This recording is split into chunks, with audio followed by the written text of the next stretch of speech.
Allô, aujourd'hui j'avais envie de te parler d'un pilier qui, à mon avis, est absolument essentiel en pratique autonome, c'est-à-dire la structure de travail. Souvent, les professionnels que j'accompagne me disent, écoute Stéphanie, j'aimerais ça avoir plus de clients.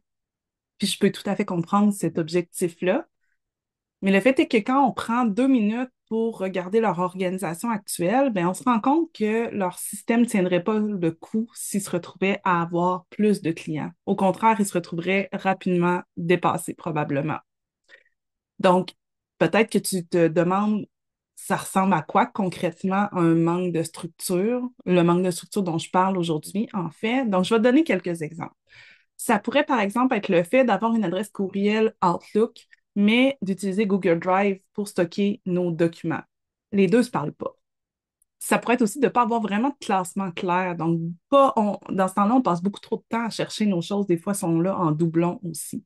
Ça peut être aussi le fait d'avoir des fonctionnalités super pratiques qui sont sous-utilisées, comme par exemple le fait de pouvoir enregistrer une pièce jointe directement dans le bon dossier OneDrive ou Google Drive à partir de son courriel, ou utiliser des modèles de courriel, ou même automatiser certaines étapes répétitives dans votre pratique.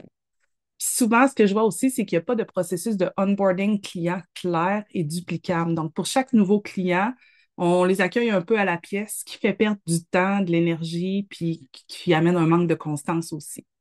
Donc là, ça t'amène à deviner la suite, hein. Si on ajoute des clients dans une structure qui est déjà pas optimale, bien évidemment, on ne gagne pas en efficacité. Au contraire, on va se retrouver à être encore plus épuisé, désorganisé, débordé, puis c'est pas ce qu'on veut. En fait, on va rapidement atteindre un plafond, pas parce qu'on manque de compétences, mais juste parce que notre système de travail n'est pas assez solide. La bonne nouvelle, par exemple, c'est que c'est quelque chose qui peut s'améliorer assez rapidement pour juste savoir quoi faire, en fait. Donc, pour mettre en place une structure de travail efficace, garde en tête que c'est pas genre courir un marathon. Ça passe par des petits ajustements très concrets, puis je t'en propose quelques-uns aujourd'hui. Donc, la première étape, c'est de centraliser tes outils. Donc, prendre le temps de choisir, est-ce que tu es plus Team, Microsoft Outlook ou Google Gmail? Idéalement, il ne faudrait pas que ce soit un mélange des deux. Ensuite de ça, une fois que tu as déterminé lequel, ben, crée une arborescence de dossiers clairs pour tes documents, puis applique-la systématiquement. Dans le courriel, tu vas retrouver ma structure personnelle que tu pourras dupliquer. Un autre élément, c'est de bâtir des modèles de courriel pour tout ce qui revient régulièrement, que ce soit des confirmations de rendez-vous, l'accueil d'un nouveau client, un suivi après une rencontre, etc. Évidemment, ces courriels-là, tu vas pouvoir les ajuster en fonction de la personne à qui ils s'adressent, mais au moins le cœur va être déjà prêt. Puis surtout, définis un processus de onboarding client qui est clair et duplicable, avec des étapes qui se répètent tout le temps.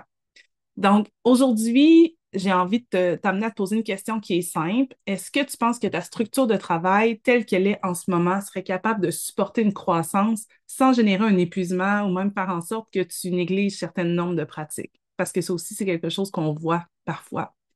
Donc, si la réponse à cette question-là, c'est pas vraiment ou je suis pas certain, ben, la bonne nouvelle, c'est que tu as maintenant une liste d'actions concrètes que tu peux faire pour commencer à l'améliorer.